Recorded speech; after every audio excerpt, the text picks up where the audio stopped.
It's chapter 4, culture and bacteria. There's going to be several different things included in this chapter. One is the kind of the life cycle that bacteria follow. One is different kinds of media you can grow it on. So there's several things. You'll see it as we get there. But we're going to start with, how do you define microbial growth? I have all sorts of interested parties right now. There's a couple of kitties checking me out here. So anyway, how do we define microbial growth? So it's a little different than when your grandma says, wow, look at you, you've really grown. Because your grandma's talking about one organism getting bigger in size. When bacteria grow, like if you see a colony and the colony gets bigger, it actually got bigger because there are more cells there, more organisms there.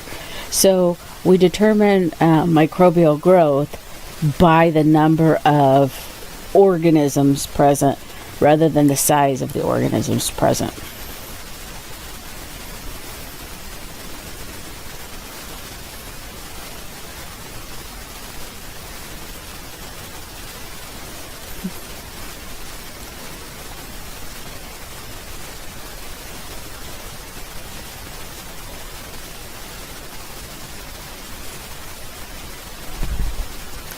Hi, Willow.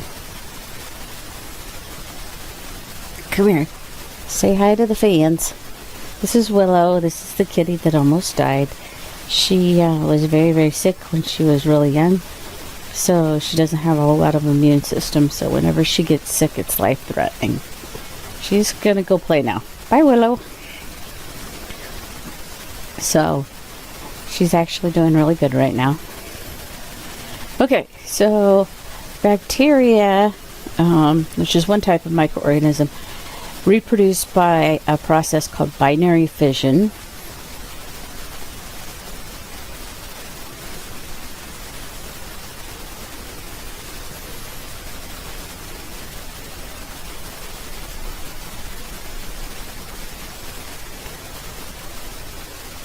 So what that means is that the cell basically duplicates itself. It replicates the RNA or DNA.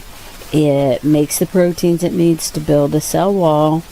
It makes the cytoplasm, and then the cell itself pulls apart into two new cells.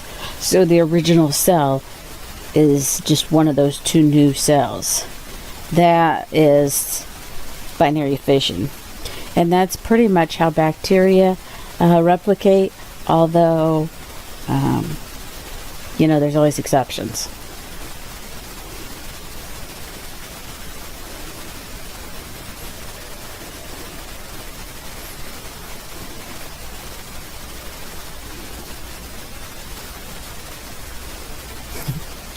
Here comes Willow again. She's playing with the cords. And then you have yeast, and yeast reproduce by budding.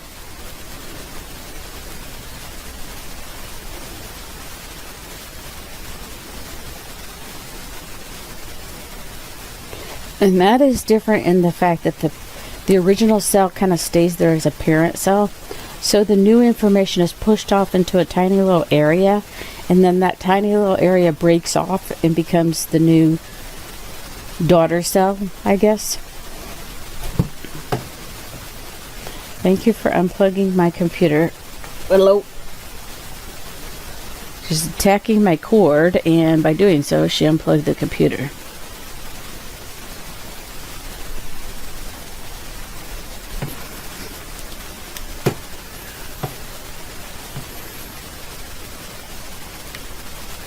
Okay, sorry about that. Alright, so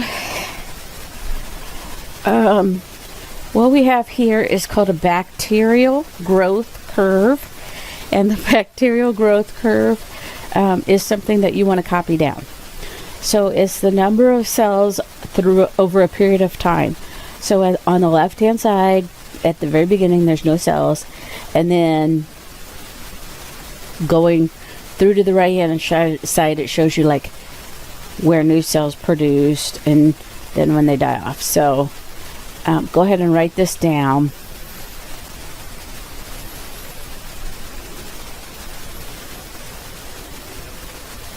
Maybe if you can't see it from where you're at, the sub could draw on the board for you.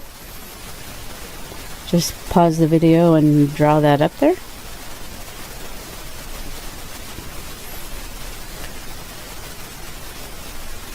It's called a bacterial growth curve, and we're going to walk through the first two phases on today's video, and then I will cover more with you when I get back.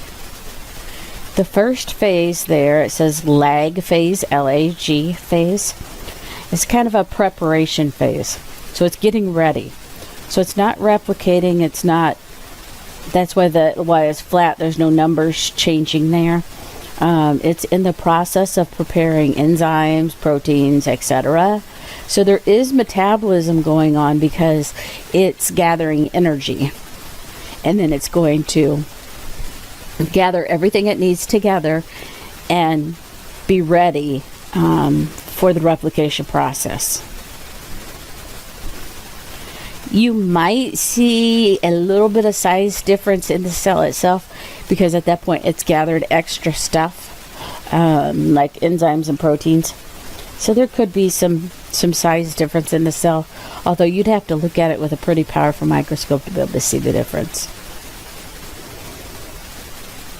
As I mentioned, it's making enzymes and proteins in preparation for replication.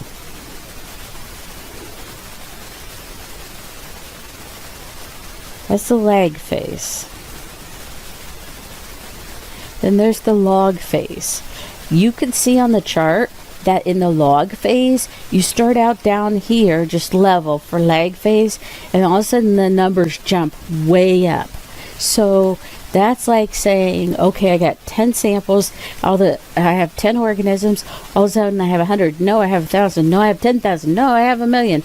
It's going up that fast. So it's going up exponentially or logarithmically, which is where the name log phase comes from. Hi, Chloe. This is a different kitty.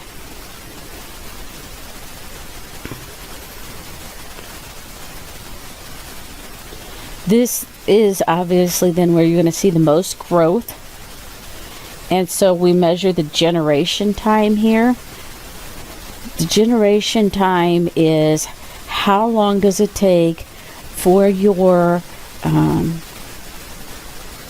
sample, however many are in that sample, to double in number. So if you start out with 100, how long before you have 200? Or if you start out with 2, how long before you have 4? Or if you start out with 10 million, how long before you have 20 million? So that's generation time, and that is measured during the log phase. Now, if you are in industry and you're using, say, E. coli to make insulin, then you're going to want to keep it in the log phase because that insulin is made during the replication process. So you have to find a way to keep that always in log phase. One way to do that is to constantly transfer your sample, like we did when we did the gram stain. We got a new sample. So there are ways to do it. But if you do not transfer it to a new agar, eventually what happens is you get so many cells in there, they're all trying to get to those nutrients, they're all trying to get to the moisture and the oxygen possibly, and in the meantime they're all producing waste because they're all metabolizing. So as they produce the waste builds up. The nutrients start to run out and the waste starts to build up. So if you don't force it to stay in the log phase, it will move on.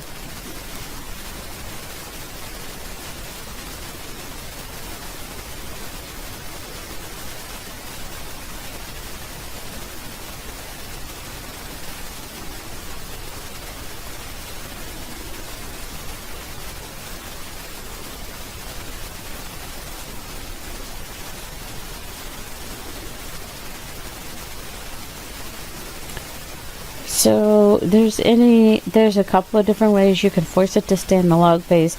Transferring the agar is the only way that we have, but there are some other ways, and I'll show you those when I get back, I guess. Make sure you have this graph written down, and we'll talk about the stationary and the death phase when I return. That's all for today. Have a good weekend, everybody.